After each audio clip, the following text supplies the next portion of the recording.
Ilonggo. Please subscribe And like. and share. Ito na nga po mga kababayan. Nabuko na si Vice President Sara Duterte mga kababayan. Naku mga kababayan. Ano kaya ang masasabi ng mga didilis na naman dito mga kababayan? Bistado na. Lumalabas na talaga ang katotohanan. Yung mga didilis dyan. Ano ito ngayon mga kababayan? Ang 500 million, mahigit kalahating bilyon ang binabayad ni VP Sara sa kanyang security. Grabe naman ito mga kababayan. So wala nga sa kamalingkingan pala yung budget ni Leni Robredo noon mga kababayan. Kumbaga butal lang ang budget ni Leni Robredo kaysa kay VP Sara Duterte sa isang taon niya mga kababayan. Grabe na ito mga kababayan Talagang nagsisilabasan na At ito, nabuko ito ni Attorney Larry Gadon mga kababayan. Bistado na ng BC ngayon mga kababayan. Bakit ganun karami kasi ang security ni Vice President Sara Duterte mga kababayan? Wala namang nagtatangka sa buhay niya. Meron ba kayong nabalitaan na nagtangka sa buhay ni Vice President? Kasi wala akong nababalitaan mga kababayan. Wala akong nababalitaan na meron nagtatangka kay Vice President Sara Duterte. Meron ba kababayan? Meron ba kayong nabalitaan na merong nagtatangka kay Vice President Sara Duterte?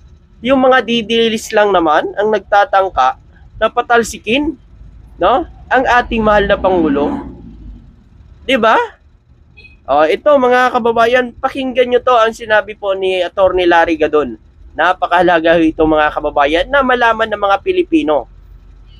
Huwag ko kayong magbulag-bulagan lang mga kababayan. Ito, pakinggan nyo.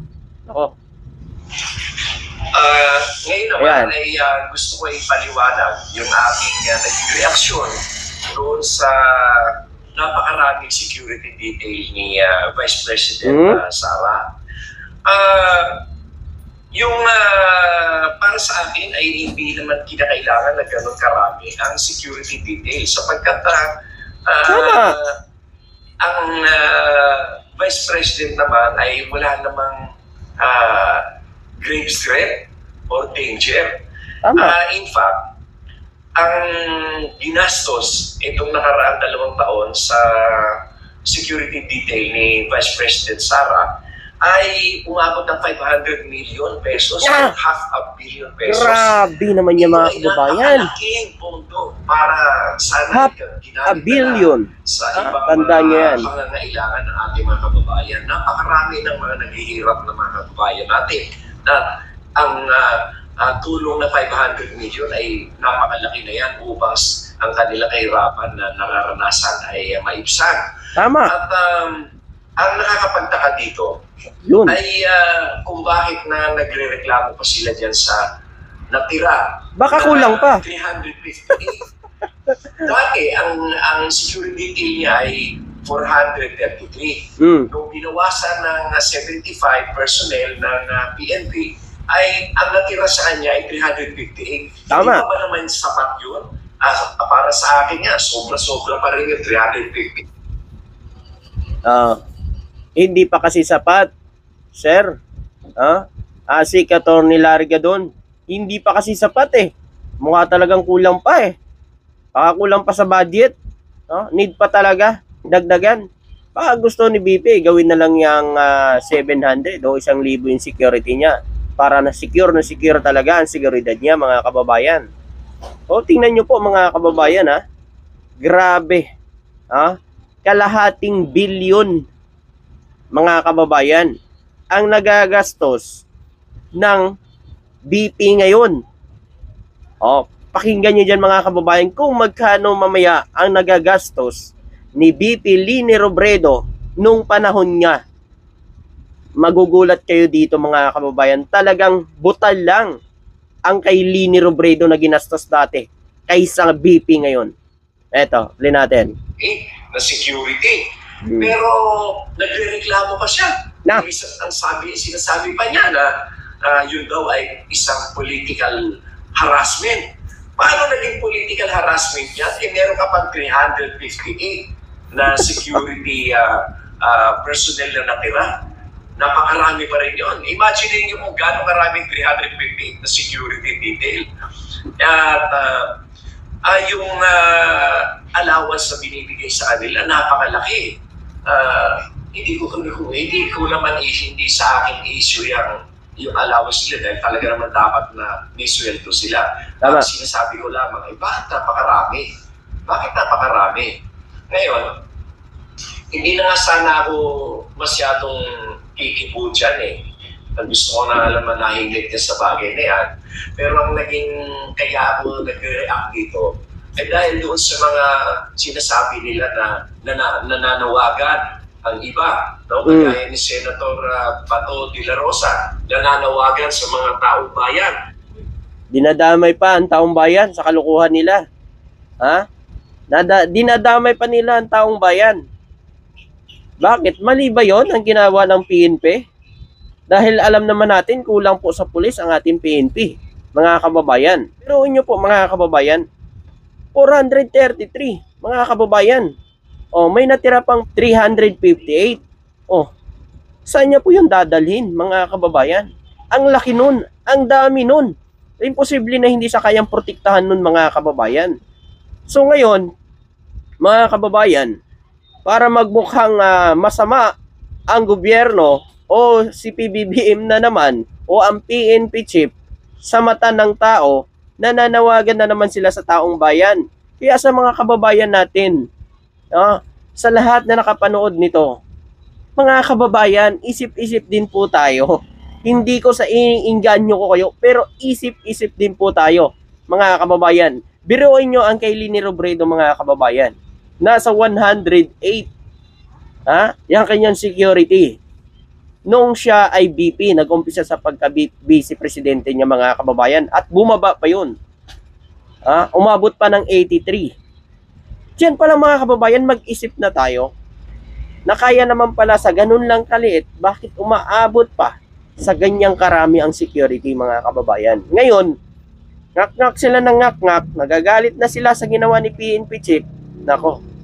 At ayon pa nga dito mga kababayan, para mapagtakpan ang concert na yon sa Germany na inatinan habang may bagyo dito.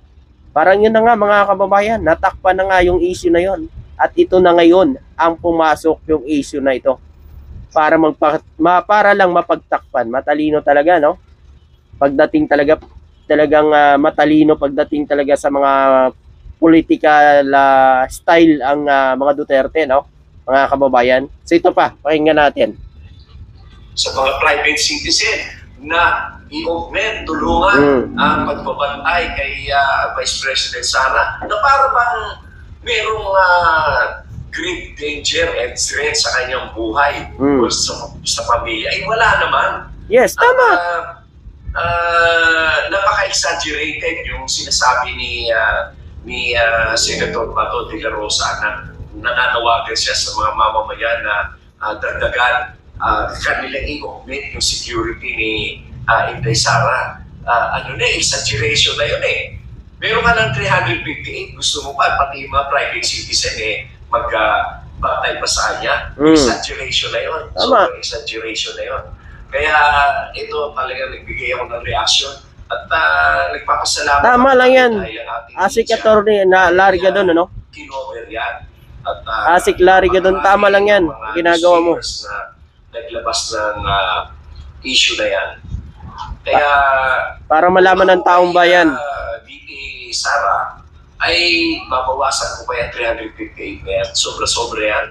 Dahil ang mga nakaraang Vice President, ito lang hindi yung matagal na. Ito mga nakaraan lamang, kagaya ni former Vice President Leni Robredo. Ang talagang regular lang yan na security ay 20 lamang. Oh, 20. Kay VP Sara, 358. Na! 433 nga. Grabe. 75. Oh. Kay Vice President Gigi Omar Binay, 6 lang yung security niya. Ay, grabe, no? Si Vice President Noli Di Castro din ay 6 lang Oo. yung security. Aba, siya pala Okay, talaga. isipin yung 6. Buhay Reyna pala talaga itong ating Vice Presidente, mga kababayan. Nanggaling kay former Vice President Leni Robredo, at least pala mga 40. Itong kay Inday Sara, 433. Dapat bawasan pa yan. Yung inalis yung 75, meron pa rin naiwan na 358. Nako, kunin na yan 300. Personnel. So, yun pa naman ay matatawag mo ba namang political harassment yun? O kaya... Torne, kunin na yung 300. 50 na lang, itira. Doon lamang tayo sa katotohanan at doon lamang tayo sa tamang pamamaraan para naman yung gaano mahirapan sa voto. Maraming salamat. Oo. Diba? Yan yung sinasabi natin mga kababayan, sa lahat ng nating mga kababayan, na alamin din nila. Hindi na puro lang si Bibi ang binabatikos ninyo. So yun po mga kababayan, maraming salamat po at magandang araw po sa inyo lahat. Maraming salamat po.